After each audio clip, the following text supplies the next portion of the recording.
Hello sa lahat. Ako si P. Renada, one of your hosts on Campaign Convos. Ito ang ating 10th episode, milestone siya kasi wow, 10 na pala, ang dami na nangyari in the campaign period but we still have a month to go. At ang pag-uusapan natin ngayon ay calls for withdrawal of certain candidates. So bakit natin ito pinag-uusapan?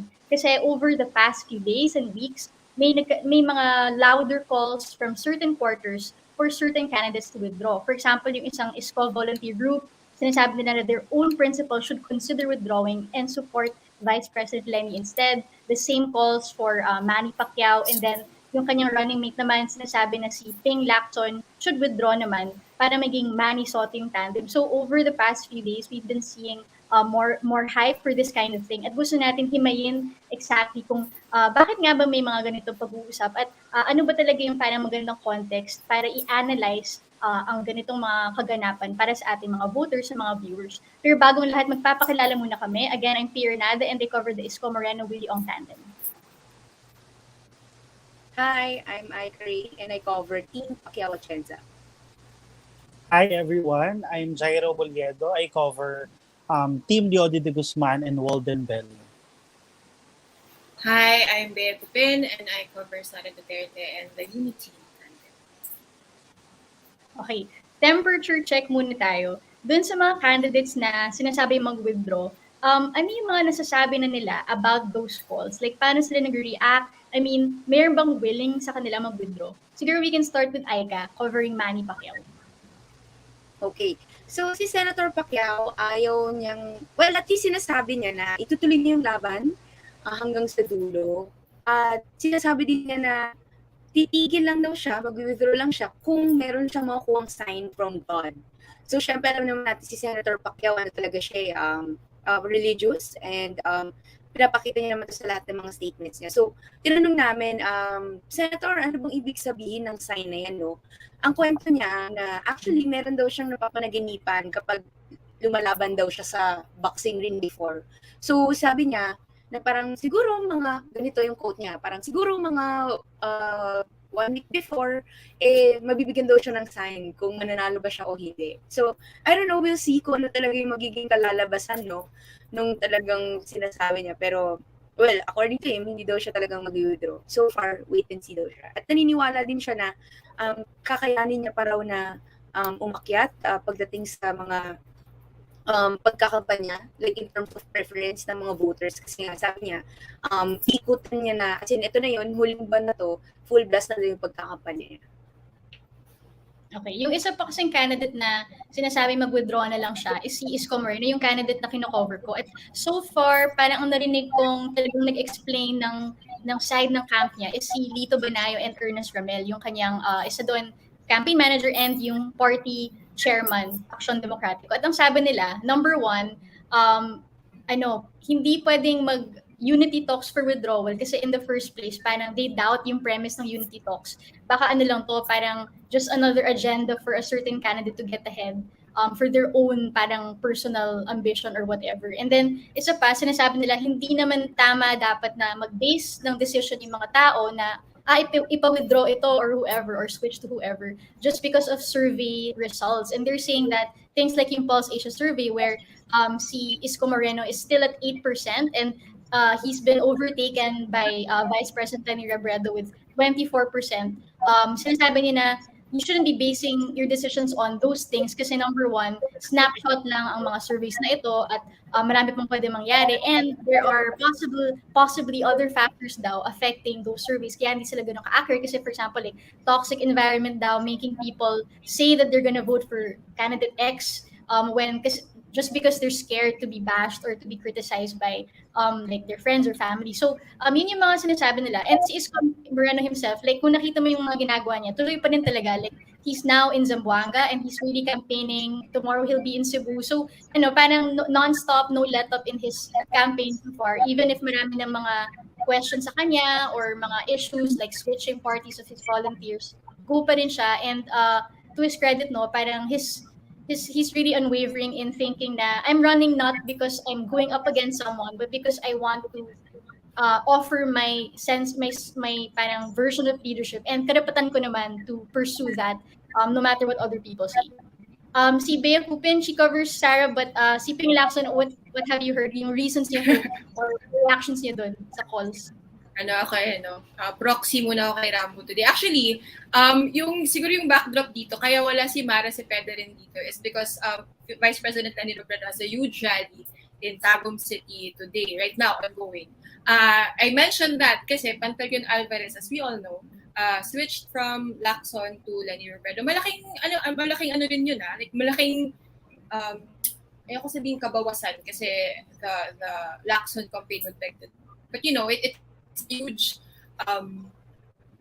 parang set into the Lacson campaign. But I don't cover Senator Lacson, but based on like how he reacted to Alvarez's withdrawal of support, parang yung quote niya something like he feels freer now na wala na siyang ties with the party, with that ally. So there doesn't seem to be any signs of him wanting to back down. Parang nabanggit ko lang sa isang episode natin, parang medyo may pagka-tense lang kasi he was supposed to, sa kick-off ng local campaign, di ba, he was supposed to attend pa mga kick-off ng allies nila, pero syempre dahil nag-withdraw na ng support sa kanya, hindi na niya pwede gawin. Pero parang after a few days, parang they went ahead and kept campaigning again. So, but it's a difficult position for him to be in kasi based on the last Pulse Asia survey, wala, hindi gumagalaw yung numbers ni Senator Lac. Mm-hmm. Pero actually, no, if we look at history of Philippine politics, parang you don't really see like yung ganung level of candidates presidential na mag-withdraw at this point in the game. Like usually, yan, parang at the onset, bago magtala ng candidacies, or like yung si Bongo, di ba, parang ayaw na niya tumakbo as president, etc. Yeah. So, pero in 2016, we did see a similar situation of people calling for certain candidates to withdraw para ma-coalesce daw yung votes for that force, like that political force. Like, I'm talking about, of course, Grace Poe and Mar Rojas in 2016. Yeah. So, pag-usapan natin yun. Parang bakit nga ba nagkakaganoong calls? Like yung timing nun, ba't nangyayari to? Ba't nangyari yun before? It wasn't just supporters calling on, I mean, syempre, the whole campaign, parang yun yung tension ng Poe supporters at ng Rojas supporters nun, di ba? Parang calling on each other basically to back out of the race para nga to defeat eventually Rodrigo Duterte was surging na yung trend niya pataas na nun. Pero si Mar Rojas himself, if I recall correctly, I forget the exact date, basta days to go na lang before election day. Basta naalala ko, sumakay ako ng eroplano, pagbaba ng eroplano, may breaking news na nagbigla ang press con si Mar Rojas ng time na yon, calling for unity was not the word that he used. Pero basically parang gano'n, na parang we have to unite, ganyan. Kasi nga, the existential threat that was Rodrigo Duterte at that time. Siyempre, walang napalayo. Na-reject siya. Like, literally, I think after binitawan ni Mar Rojas yung words na yun, nireject ka agad ni Grace Poe. Bakit siya nangyayari? I don't know. Why do you guys think these things happen at the last minute? I guess because at this point, parang mas nagiging urgent yung reason to coalesce. Kasi nga, medyo 1 month to go na lang eh. Like, if your numbers are like this, maybe for some people, the only thing these candidates can do is, diba, parang come together. But let's face it, realistic ba yun? So I guess we will go to that later. But I want to also ask si Jairo, kasi you cover Leody de Guzman. At ano naman, may cause ba for him to withdraw? Kasi isa rin siyang candidate, diba? Parang anti-Marcos force. But I mean, gano'n siya committed to that anti-Marcos rhetoric na we have to unify and go with a bigger candidate or more successful candidate. That's the part kasi parang technically the opposition has two bets, Vice President Lenny Robredo and Leody de Guzman. But definitely, since October pa lang kasi, there are people saying na parang Leody should settle as a senator or senatorial candidate kasi parang kahit pa paano may command vote sila eh. And that command vote should have went or should go to Lenny. Kasi technically opposition yon, so they would choose Lenny over anyone else. Pero at this point, keber kasi sila sa survey numbers. Tapos even with the calls of, wala kasi silang sinasabi outright na there are people negotiating with them to withdraw. But for them, wala sa kanila, wala sa isip nila mag-withdraw, and paulit-ulit nilang sinasabi yon. Even with the earlier surveys, portraying parang number 6, 7 si Leody, wala daw talaga sa isip nila yon na mag-withdraw. Even now, most especially now, na medyo bumaba siya lalo. I think number 7 or 8 na lang siya based on sa latest Pulse Asia. And he released a statement earlier saying na parang hindi sila mag-back down, they will continue their campaign, and credits to them, talaga resourceful kasi talaga sila. So, they promise to continue campaigning, and yun, kapag mapatuloy lang daw nila yung kampanya. Yeah. Pero alam mo, Jairo, interesting. Kasi nung kinausap ko yung Ikaw Muna Pilipinas on why they got to thinking in the first place of unity talks as a premise for withdrawing candidacies, is because daw, dun sa events na for the 203 billion issue, parang nakipag-meeting daw sila with Leodis people, Lacson's people, and I think Lenny's people. And they were thinking, if we can come together for this issue, baka we can unite again for like the bigger issue of who will win these elections. Kaya doon napag-usapan na rin na, baka we should call on our candidates to withdraw. So parang it seems to me na parang baka may mga tao in his camp who are also like trying to engage him on this like unity talks. Pero nag-reach na ba yun si Leody? Kasi sila talaga, parang hindi naman closed door, pero kasi solid kasi yung faction nila.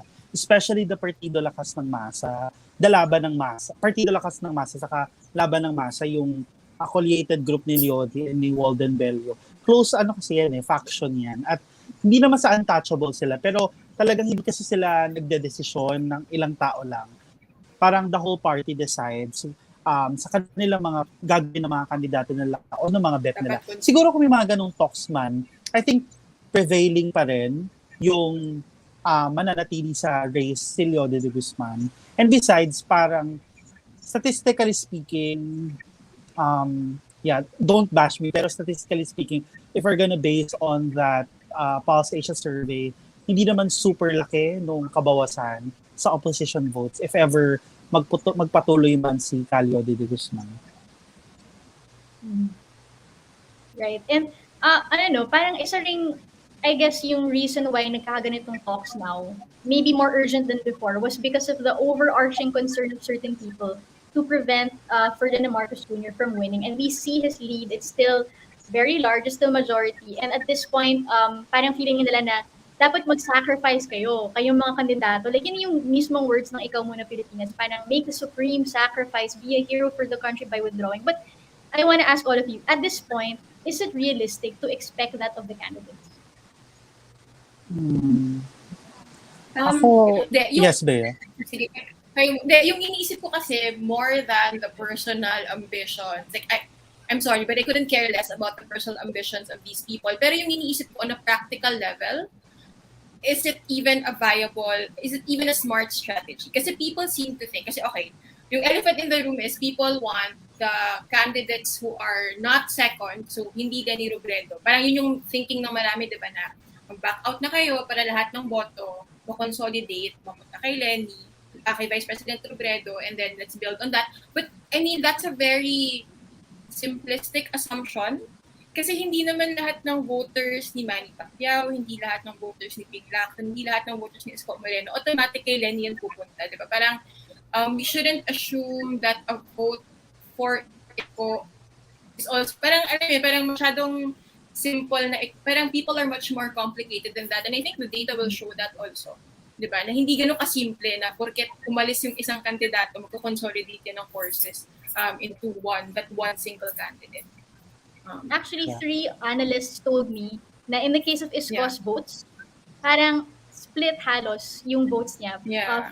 Parang some will go to, a little bit more will go to Lenny and to BBM like a little bit less. Like for Ana Tabunda Pulse Asia, sabi niya talaga, 30% of Isko's votes to Lenny, 27% to BBM. So parang, di ba, mananalo rin si Marcos even if Isko were to withdraw. Yeah. Right. Saka Sorry, sige. Dagdag ko lang din sa punto ni... sorry. Di ba, mabilis lang. Nagkakiyaan ko yun. Di ba, mabilis lang. Dagdag ko lang sa punto na yun. Yung iba kasing candidates din kasi parang hindi naman sa ego nila or yung pride nila. Pero kasi, let's be real. Gumagastos yan ng milyon-milyon, daang libo. So, to back out at this point of the race, spending millions of pesos would be, alam mo yun, parang bukod na lang sa ego, sige, pwede mo na itulog na lang kasi or magborakay ka na lang, magbagyo ka na lang para magpalamig ng ulo. Pero girl Hindi. naman kasi yung million kasi, hindi kasi biro yun, diba? Yun lang, hard-earned money yun, especially for the honest politicians. So it would be not good for them to just back out at this point of the race. Back to you, Aika.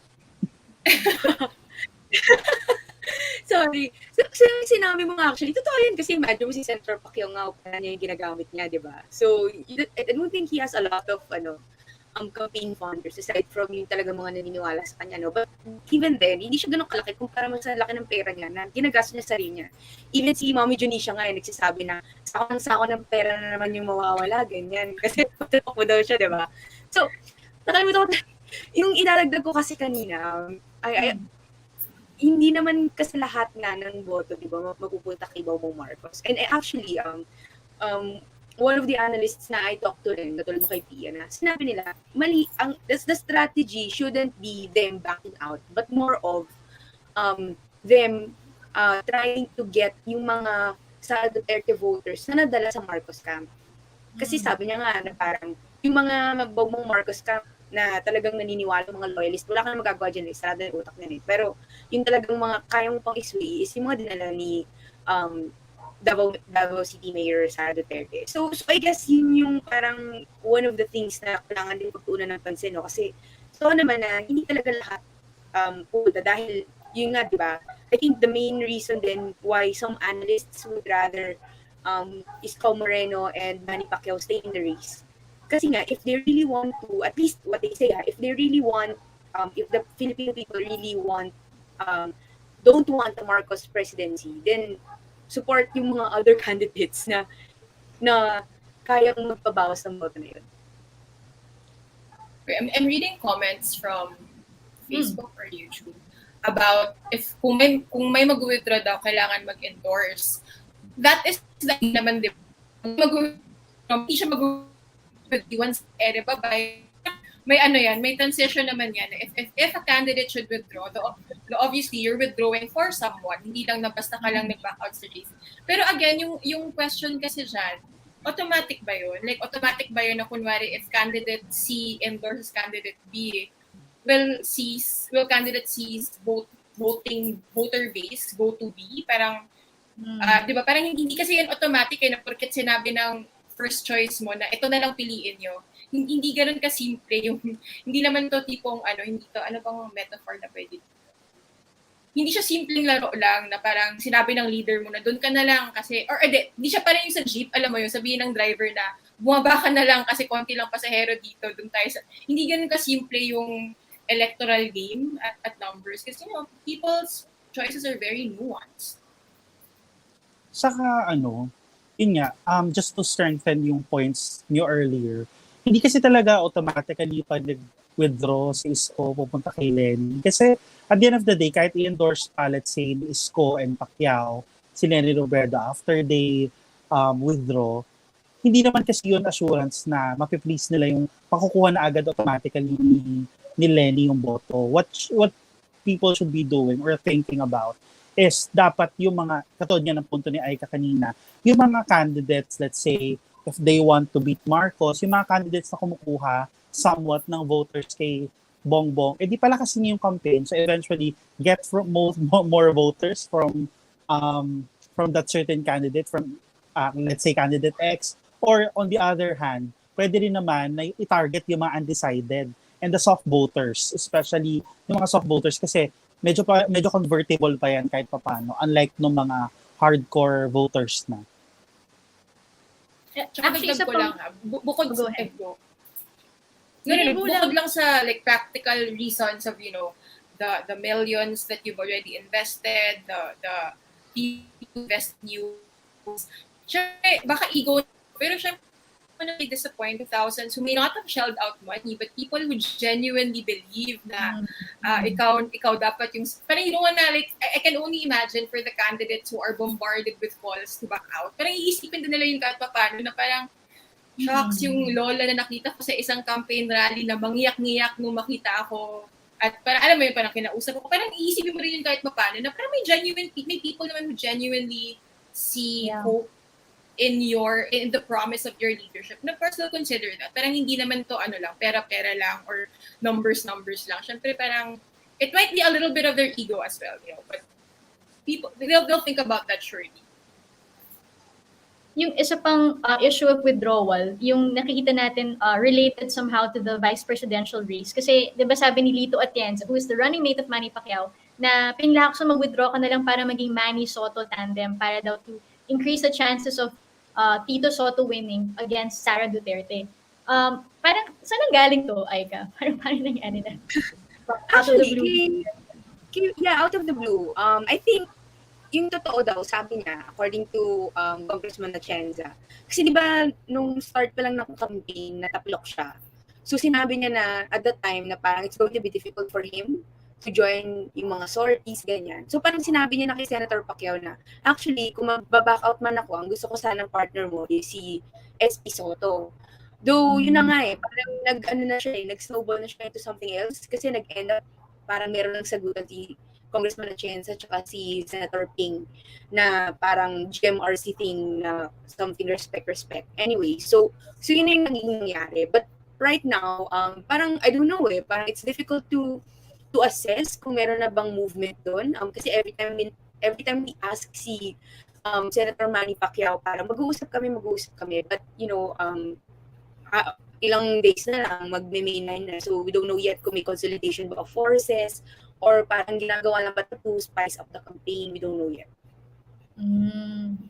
Oo. Tapos parang yung banggit ni Aika, di ba, isa rin yung factor na kung yung unity talks mo mangyayari after the kick-off, ang dami nang sinabi ng mga kandidato, kahit Pacquiao, na mga parang mga hirit against each. Ang awkward, pero ang weird din niya narrative. Kaya people should stop thinking na yung voters ni C pupunta kay D. Kasi parang at one point, either off the cuff strategy or whatever, parang that candidate might have said something about this candidate. So parang, kung ikaw yung voter, bakit naman ako maniniwala sa'yo na ini-endorse mo na ngayon si ganito? Eh di ba dati parang sinabi mo, ikaw yung better. Parang di ba? So may ganong history din, very, very immediate history that you have to think about. And it's weird kung parang pagpilitan mo yung unity in that way. Speaking of unity, no, yung whole drama ngayon that we're seeing unfolding before us, parang partly premised siya on the unity talks that did happen but failed. 2021, si Vice President Lenny Robredo tried to get the would-be presidential candidates to, sit in one setting or at least parang talk with her and try to hash out parang a tandem that would capture as many votes as possible to prevent a Marcos presidency. Pero hindi nga nangyari yun.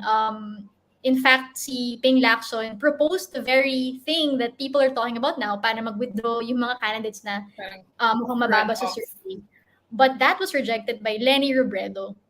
So wouldn't it be interesting if nag-withdraw nga sila and then inaccept ni Lenny yung endorsement nila, knowing that, she was against that kind of thing from the very beginning. So, di ba, parang yun nga awkward kasi nga may baggage. Yeah. Parang it's hard to discount that very, very literally recent history. Buwan lang yung lumipas. Parang kunwari hindi nangyari. So yun, it's hard to, you can't just sweep it under a rug and say na, okay na, kalimutan natin. Hindi rin naman ganun kadali makalimot yung mga supporters. Gusto ko lang balikan siguro yung sinabi ni Isko Moreno, campaign manager dito Banayo, na people shouldn't be basing their decisions who to call to withdraw on surveys. Parang sabi nila, tuloy pa rin ang laban, snapshot lang yan. What do you think? May point naman si Lito kasi totoo naman, snapshot of a time lang naman of that certain time. For example, March 21 to 30, let's say itong Pulse Asia. So it does not necessarily reflect yung nangyayari on ground. But hindi rin kasi malayo yung nangyari from 2 weeks ago to the present. So we're getting what he's saying kasi baka may magbago pa. For example, Lenny's numbers from February to, let's say, March, di ba? It jumped by 9 points. So may point naman na hindi dapat binabase lang doon kasi may mga trajectory naman yung tinatawag. Siyempre, hindi naman tayo mga statistician to compute yung mga trajectory and mga whatsoever na yan. But yeah, I think tama naman may punto naman si Lito doon. Actually, tomorrow, they're set to magpapa-presscon ang ISCO camp, and they will show daw another set of survey results that supposedly show that ISCO is doing better, that it's actually three-way race, not a two-way race. So ito na nga, ito na yung point na talagang, syempre, you have to also fire up your supporters, Yeah. and you have to get hope from somewhere. So parang, of course, you Yeah. can't blame the campaign teams for doing that strategy, and to think na talagang na-invest na rin naman nila talaga yung time nila into this. Yeah. So,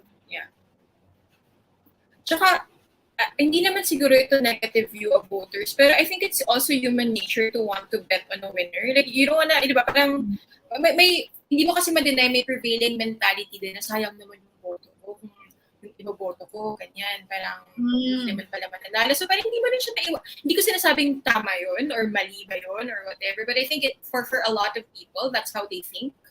Na, di ba, parang, sayang naman yung boto ko kung kay candidate whoever yan, matatalo naman yan, ang babang ka sa survey. But yeah, but parang, pero yun yung funny thing, no? Like, as they downplay the Pulse Asia survey, I'm guessing, they're also bringing out their own survey. So surveys really do matter in terms of consolidating popular support, or the projection of popular support, di ba? Kasi you always want to bet on a winner, di ba?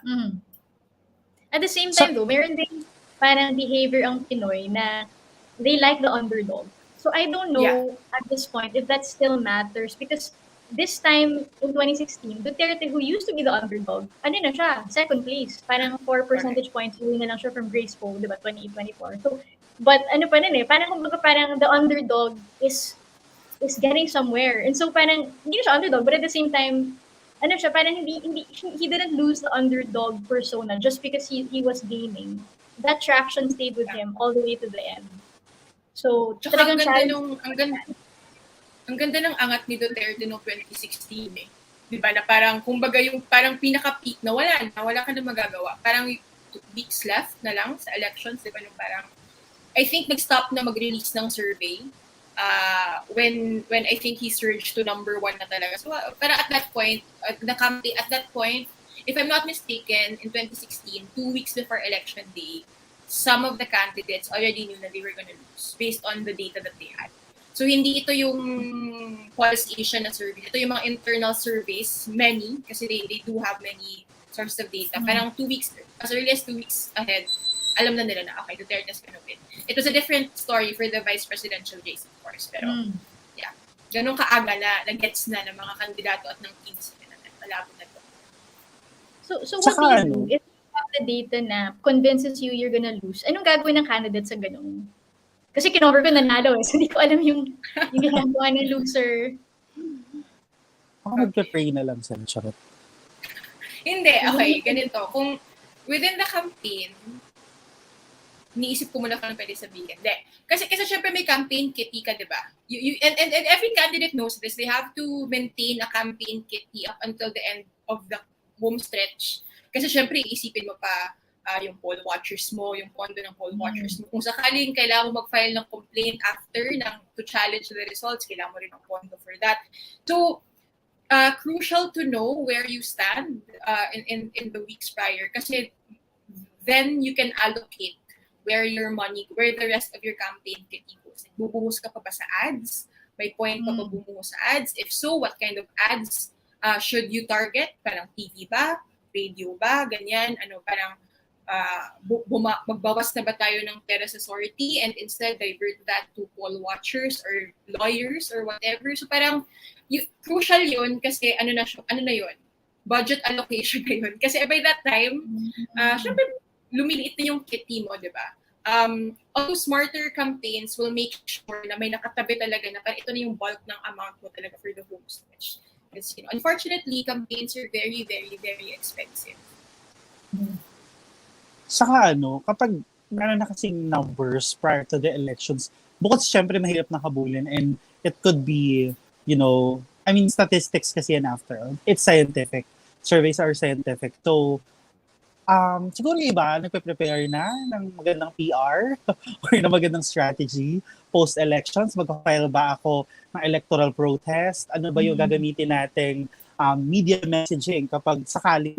For example, in the case of in the case of, let's say, Vice President Leni Robredo and Bongbong Marcos in 2016, syempre, yun kasi mahirap sa kanila. Hindi na alam, kasi statistically tied sila, di ba? So, hindi na alam kung matatalo ba ako o mananalo. So, it's a 50-50 chance for them. Either mananalo sila o matatalo sila. So, parang siguro some of them, like, nag-prepare na ng messaging, nag-prepare na ng strategy para ipull off right after the election. So, it's also, kasi lalo na if you have desires to run after the elections, let's say, gusto mo pang bumalik sa politika or yun, kailangan mo kasi ng mga graceful exit kahit talo ka na. I remember in 2016, di ba, Cheese Escudero admitted his loss to Robredo, di ba? So parang ang ganda kasing tingin din noon. Kasi, for example, my mom voted my sister voted for Escudero. Tapos, nung si Escudero, nag-withdraw siya, parang ano niya talaga, nobleman talaga siya, with integrity and whatsoever. Yun lang. So, nakakatulong din kasi sa kanila yung pagpaplano after the elections. Mm. Ako, ang bag ko lang dyan, hindi naniniwala si Senator Pacquiao. Hindi sa results naniniwala. ng survey. Hindi siya naniniwala. It's for him, parang it doesn't reflect daw kung ano yung sentiments ng mga tao. So, parang, hindi, yun. So, parang sabi niya, basta, justify niya na parang, it shouldn't be, hindi daw dapat ganun yung kalabasan ng survey. Yun. Gyro, curious ako, kasi si Gyro, kinocover niya si VP Lenny, minsan parang hinahati niya yung work between De Guzman and Robredo. Gyro, may nasabi na ba si VP Lenny about yung calls ng ilang supporters niya? Supporters pa lang naman, na calling on other candidates to withdraw. Like, nag-react ba siya at all to that? Ako, personally, wala akong, on my capacity as substitute reporter covering her, wala akong narinig ever na reaction niya towards calls sa withdrawal ng other candidates. Meron more likely yung mga mix and match, pero not on the aspect of other candidates withdrawing to gain her votes. Pero kasi lagi naman kasing messaging ng Vice President Leni Robredo sa kanyang campaign team, pati ng communication team, ay lahat naman ng anything na makakatulong sa tao, sa kampanya ni VP Lenny, welcome naman sa kanila. So, I think, safe to say naman na kebs lang naman yun. Kasi at the end of the day, somewhat magbe-benefit din siya doon, being the second placer so far in the presidential race based on the surveys. But for sure, anyone who withdraws, let's just say someone does, parang unexpectedly withdraws for Lenny, di ba?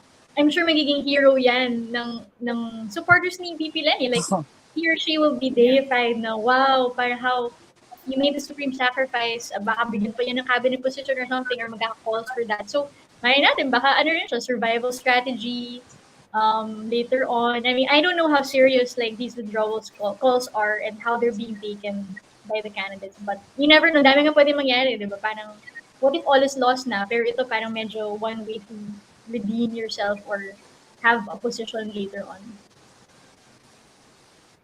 Yeah. Yung interesting sa akin though, parang na-revive lang siya, no? Parang tumahimik muna yung unity withdrawing talks for the first month or two, no? Tapos bigla ngayon, kasi nga, it's the crunch time siguro. Kasi I think people were looking at the numbers talaga. Kahit i-downplay pa yan ng mga tao yung survey, they were looking at the numbers, diba? They were waiting, sino angat, bababa si BBM, yung numbers niya, who among the other candidates would see their numbers, right? So parang nag-waiting game din yung mga yan, diba? Parang kahit sabihin pa nilang hindi sila naniwala ng survey or whatever, they still looked at it and considered it in whatever they're saying right now. Kasi in the case of Isko, I think yung hashtag withdraw Isko, nagsimula yan actually a few days or the day na nag-declare ng presidential bid si Vice President Leni Robredo. And naalala ko talaga na when he was asked about it, the hashtag withdraw Isko, napikon talaga. And you can't blame him rin because obviously like, parang respect my ambition, ganun. So dun nga nag-start yung parang, di ba, friction between them. So, talaga, very sensitive talaga. Saka tawag dito, possible din kasi na isa sa mga nag-ignite nung Unity Talks lately. And yeah, yung, meron di ba lipat na kay Lenny, tara na kay Lenny. May pag anong hashtag yung mga supporters ni Vice President Lenny Robredo. Kasi the latest survey, or the latest Pulse Asia survey also somewhat told us na parang after all, Bongbong Marcos is, although he's still leading, after all, he's not invincible. Kumbaga, possible pa rin na matalo siya. And the 9-point jump ni Lenny Robredo should not be, alam mo yun, parang i-downplay kasi mataas pa rin yung 9-point and hindi pa daw nakaka-capture yung ibang mga groundswell. So I think isa yun sa mga nag-ignite ng Unity Talks kasi parang okay, lumalakas na si Vice President Lenny Robredo as our only hope to beat Ferdinand Bongbong Marcos Jr. So, why not withdraw for her, diba? So, something like that. Kaya, after nung kasi nag-viral din yung switch to Isko, diba? Parang nag-trend din yan. Mga March, ganyan. Tapos ngayon nagulat tayo, parang nag-trend na rin sa Twitter yung tara na kay Lenny, saka ipat na kay Lenny, something like that. So, nakaka-affect din yung numbers. Kahit yung iba hindi naniniwala sa surveys or biglang naniniwala na lang kapag convenient for them, after all, scientific sila. Naniniwala din yung mga candidates to some extent. And mostly, siguro yung mga candidates, all of them believe in this polls or surveys. Yeah, tsaka sila mismo yung mga kandidato, meron din naman silang internal surveys, di ba? Oo nga. Di ba? May comment si D. Cruz Maricel at sabi niya, kung mag-withdraw daw si Isko, wala daw siyang iboboto sa pula at pink, meaning Marcoses and Lenny Robredo. Si Lacson na lang iboboto ko. So yun, di ba? Evidence na just because Isko withdraws doesn't mean all his supporters will go to Lenny. It might go to Lacson. And then, di ba, parang distributed na lang naman pala siya. So, mahirap rin talaga i-quantify yung like consequences ng ganong action. Yeah, but parang not to say na it's a bad idea, but like before you buy into it fully, like kailangan, I'm sure iniisip yun ng mga campaign teams ngayon. Like not just Lenny's, I mean, obviously Lenny's campaign team, Robredo's campaign team are definitely thinking, like making the computations. Siguro may isang wall na puno ng arithmetic at mga statistics. Pero di ba parang, kailangan mo isipin yun, hindi pwedeng basta-basta lang na, tara, withdraw, parang, you know, what if ikalo mo pala. So parang you have to really think things through, especially in the home stretch of the campaign. Yeah. 1 month left na. Anong araw pa? 1 month.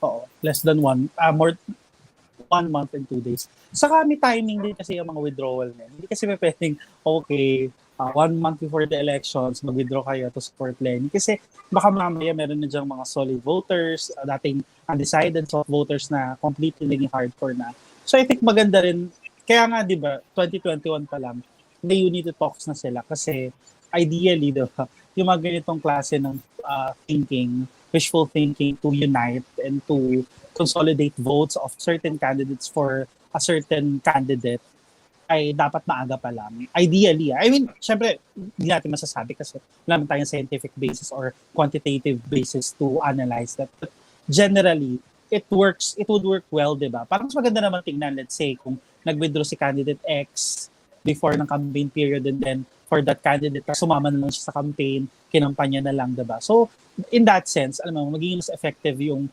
pag-sway ng voters niya to convert those votes to the candidate that he or she has withdrawn for, diba? Yun lang. And I think isa pang person na watching closely yung surveys, yung reaction ng mga tao is si President Duterte. Kasi alam naman natin, okay, sabi niya neutral talaga siya, he will not endorse anyone, but he has said that he might, you know, parang attack people, like criticize people. And yun nga, parang sabi niya, I'm waiting for the right time. Baka yung current, diba, parang pattern or crop of candidates, baka that's what also will determine like who he will throw jabs at. Like kung mag-withdraw si candidate X, baka, di ba, parang he'll feel it's more risky. It's riskier to take swipes at this candidate kasi wala na si ganyan. Alam mo yun, parang feel ko may mga ganun ding dynamics na kasi he's waiting eh. Like there's something, I don't know if he'll actually do it, but sabi niya kasi parang I'll wait for the right time. So ewan ko kung parang nagdadangal lang siya ng threat na he'll never actually, you know, parang do, but Follow I mean, through. Yeah. there's that thing hangover. Ang ganda. Ano rin pala siya, numbers-based rin pala ang calculations ni President Duterte at this point. Kasi naalala ko nung kinikriticize niya si Marcos Jr., ano siya, parang he was saying like, I can't believe na ganyan kalaking numbers niya. So nakita niya na wow, majority, early on pa yun, and he was really surprised. He couldn't believe it. Bakit daw, why are people so sold on this person? So I really think na, although nung 2016, may quote ako na nakita ko sa mga old articles ko. Parang sinabi niya at the time na leading na siya na parang, di ako kumitingin sa survey. Wala akong pake sa survey. Ako lang ang totoo. I'm sure. Kasi masaya na siya nun. Masaya na siya Sure. nun. Kasi Sure na siya. umaangat na siya ng time. Nakakaano din talaga. Pero sige, go lang. Hindi. Sabihin ko lang, may Go mga with certain people like President Duterte and Grace po who can make difference in this election. Kasi parang they're just, sipping their coffee, waiting for the elections or the right moment either to endorse or to criticize a candidate. But yeah, yun lang. Parang they're so powerful at this point. May interesting comment si Marlea P. Muñez. Sabi niya, tama naman na hindi automatic na voters ng isang kandidato ay lilipat sa iba pag mag-withdraw siya. Pero kung mag-withdraw lahat, except si VP Lenny, para tapatan ng villain, edi 2 na lang ang kandidato, alam nga naman iboboto ng, ewan ko baka parang neutral, like I won't vote for any president na lang because I don't like Lenny. I don't know, but yeah, my point, si Marlea, I mean, I think that the only time withdrawal would actually work for VP Lenny is if everyone withdraws and VP Lenny gets a lot of the soft Marcos voters, then maybe gagana yung withdrawal. Pero diba, how likely is that na all of them, wow, it's gonna be stupendous political event if that happens. Yeah. Saka diba, and correct me if I'm wrong. Go ahead, Beth. Go ahead. No. Ayun lang. Hindi ko alam tama ba yung term ko. Pero di ba usually nananalong presidente, not necessarily got the majority of the votes, but tama ba by plurality? So, I don't think... Normally.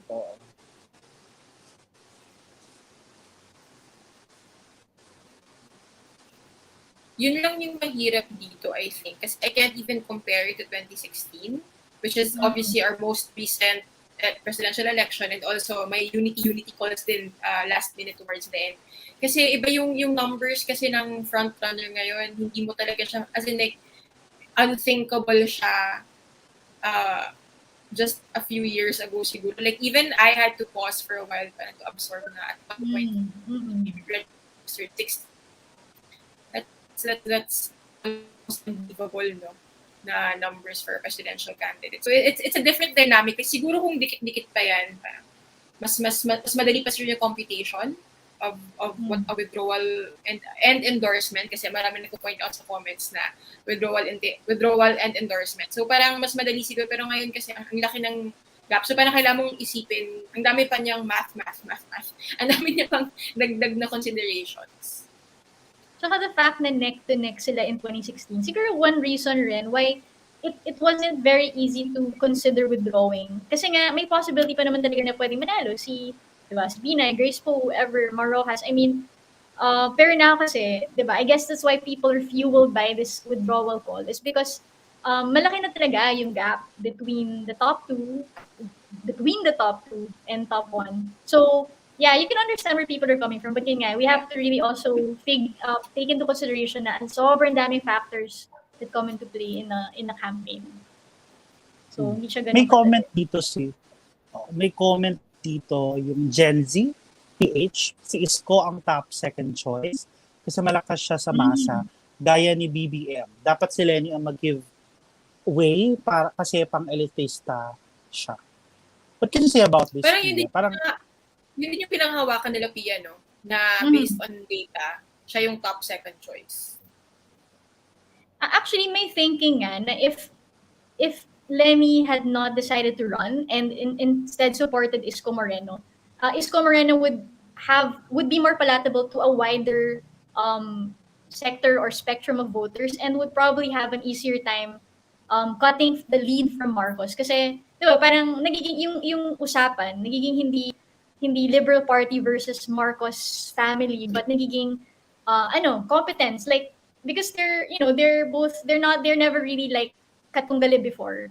The conversation becomes more of parang poor, tondo, garbage collector turned mayor versus the elitist, scion of a Marcos, di ba, the dictator, ganyan. So, may discussions na ganyan among certain people, definitely among Isko Moreno supporters. And the fact na parang top second choice siya, means nga na he is siguro the least objectionable candidate. I mean, among all. Kumbaga parang more people can find common cause with him than on any other candidate. Parang hindi siya ganun as polarizing as certain people. So, what do you think? Parang, I'll throw it back to you guys kasi syempre I'm surrounded by, right, his co-supporters. I think si Isko kasi, nga siya, parang siyang Grace, not necessarily, hirap niya kasi i-compare entirely kay Grace po, pero hindi kasi siya, alam mo yun, parang hindi siya purely from the opposition, hindi siya purely from the administration. That also explains, di ba, yung number of votes, yung if ever mag-withdraw siya, kung kanina mo pupunta. As in, halos kalahati, di ba? Halos equal from the polarizing sides, BBM and Lenny, kasi nasa gitna siya. So, I think, pag nag-withdraw siya, magbe-benefit both. So, I think he better, I mean, this is my personal opinion without scientific basis. I think he's better off staying in the race kasi after all, lahat naman sila may chance na manalo. So, baka malay mo, di ba? Yung third placer pala. I mean, this is not scientific. This is just a purely parang wishful thinking. Malay mo, siya pala yun, di ba? Yung mananalo after being third placer. Yun lang. No, pero di ba, as December ba yun? Or December na lumabas ng January, yun din yung sabi ng polls na most likely, kasi yun yung hanging pa over Marcos Jr.'s head, yung disqualification. So yung context ng discussion na to was, what if he's disqualified? Like, where would the votes go? Yung presumption ata ng experts at that time, well, it was that it would be Isko who would benefit the most kung sakaling ma-disqualify nga si Marcos Jr.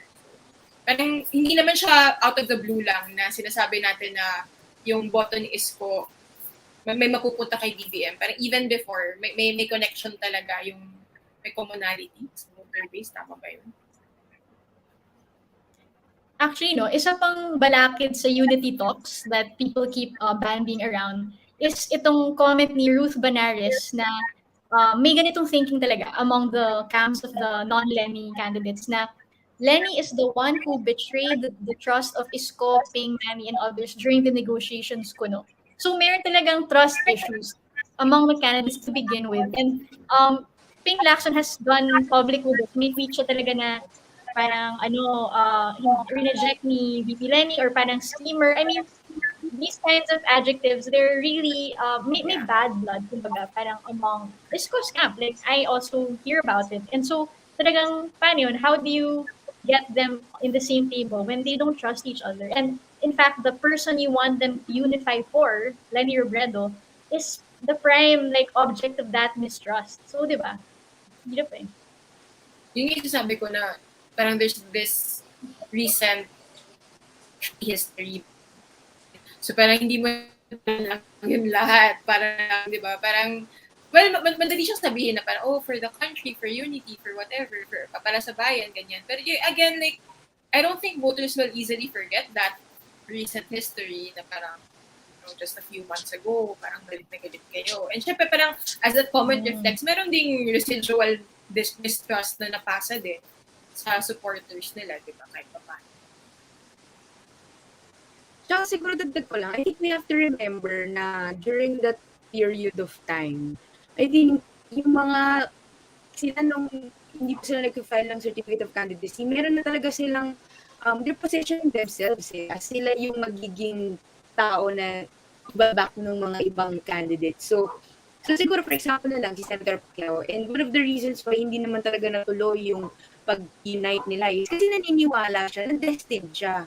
Kaya nga sa kanang campaign man of destiny siya eh. So yun yung campaign slogan niya, no? Pero yun na nga, so I guess we have to remember that lang. Kasi sometimes some people would say na parang, dapat kasi nung ano pa lang ganito, ganyan. But yun na nga eh, aside from yun, being awkward, meron din silang personal agenda. Yeah. Yun talaga, Agree. destiny. Destiny is the Uy, tsaka main... wag natin Deko lang. kalimutan yung local bets. Isa rin yung complication ha. Kung mag-withdraw yung national candidate mo, sa local minsan nagkatapat yung kunwari, okay, sabihin natin hindi ako gagamit ng family name, ng names na lang. Kunwari si candidate B tsaka si candidate C, mag-withdraw si C for B. Paano kung sa local may sinusuporta si C? Tapos si B. So paano yung parang that's another thing we have to consider. Kawawa din naman yung mga allies nila on the local, hindi mo naman din pwedeng iwan si Erin ng basta-basta lang yun.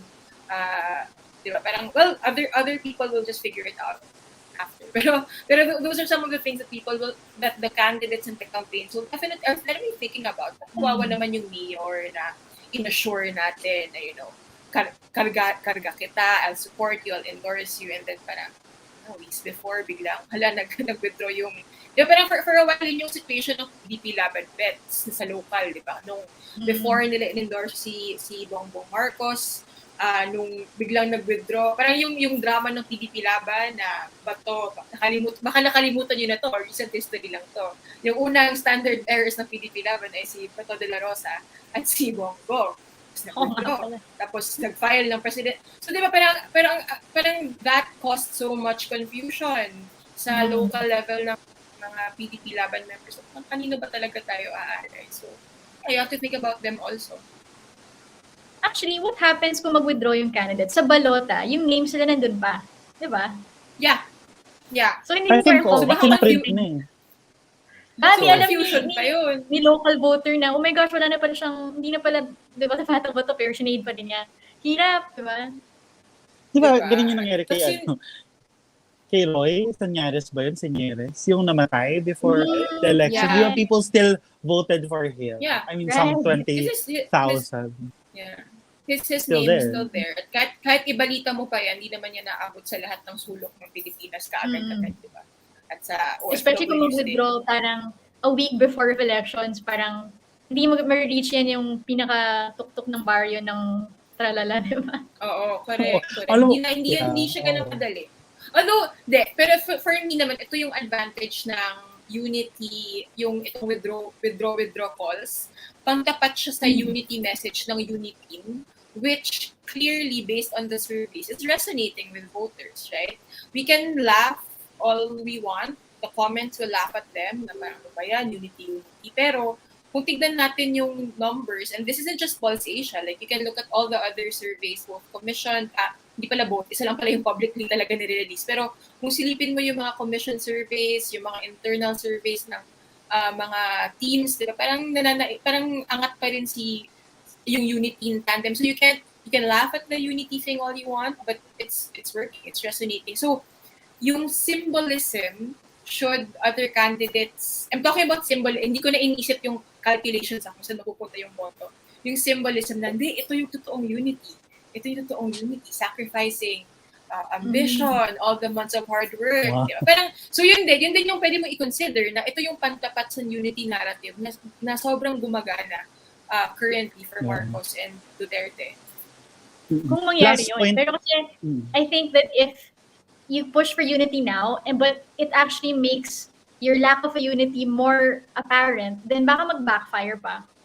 Diba? Like, so kailangan, if you're gonna do this withdrawal thing, kailangan may plan ka. Kasi kung mag-feel siya, like, falls flat on its face, baka mag-backfire pa na, sila nga, they're trying to unify, but they can't no matter what they do. So tayo talaga ang totoong unity. Yeah. Diba? Pwede pa rin. Yeah.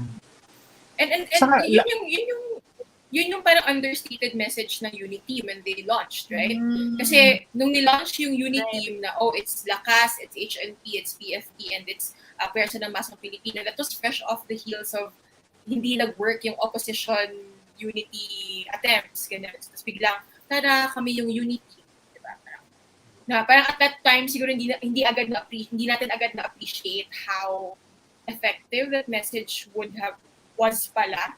But I learned recently na apparently based on research,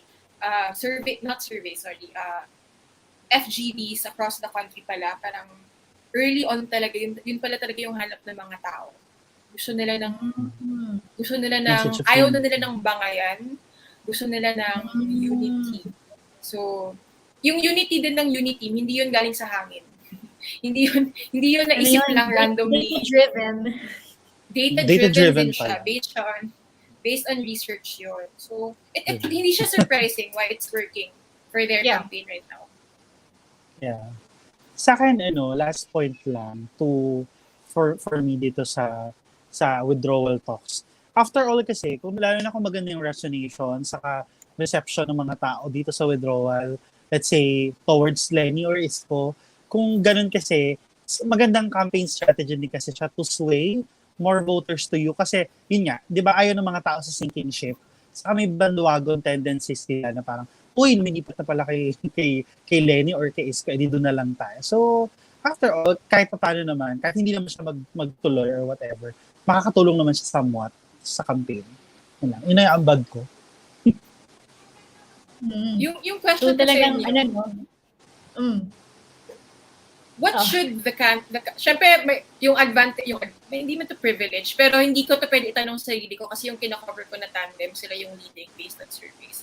What do you think the campaigns will be doing? We're approaching the home stretch, mag-Holy Week na. At hindi ko alam kung alam to ng mga tao, pero for many political advisors and experts, ito yung parang ito yung nila, di ba? Ito yung fork in the road, na parang after Holy Week, more or less malalaman mo na kung sino naman nanalo, or parang point of no return na siya. Hindi ko alam, gadasal ba tayo kahit sa Diyos? Parang si God ba nagde-direct kung kanino na pupunta yung election? Parang what should the campaigns be doing? Unity, withdrawal, talks aside. Sa akin, for me, let's say for Vice President Lenny Robredo and Senator Kiko Pangilinan, I think they will go before the Holy Week, kasi Holy Week, although Holy Week siya, pero like, yung main days kasi na walang ganap talaga yung mga tao, Monday, Thursday, up until Black Saturday, diba? So parang medyo bumabalik sa normal lang konti kapag Easter Sunday na. Pero, I mean, joking aside, yung 3 days, I think susulitin nila before mag-start yung Holy Week. As in, full-blown pa rin sila sa kanilang mga campaign, rallies, and strategies, pati yung pag-intensify nila ng house to house, pagpapatuloy pa rin nila yun. Tapos, maganda rin na, I think magandang strategy for candidates, not speaking to any candidate, but before the Holy Week, they should show force, either through big grand rallies, or Ay, nawala si Jairo. Okay. Sige, habang wala si Jairo, baka pwede ko munang sagutin, as covering Isko Moreno. Yung naririnig ko from Isko's camp is their strategy now is to make their supporters more vocal about their support for Isko. Kasi, parang, syempre, siya, third place, far behind, at least according to the out sila.